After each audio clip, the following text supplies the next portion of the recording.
134, so I'm fluctuating a little bit today. I'm feeling lighter and more energetic and more fit, but my weight is still just gradually decreasing. So, getting a little bit anxious, but you just have to keep telling yourself that it takes time to lose a significant amount of weight.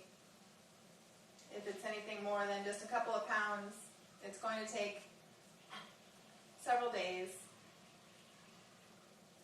So we'll see where I'm at tomorrow. Thanks for watching.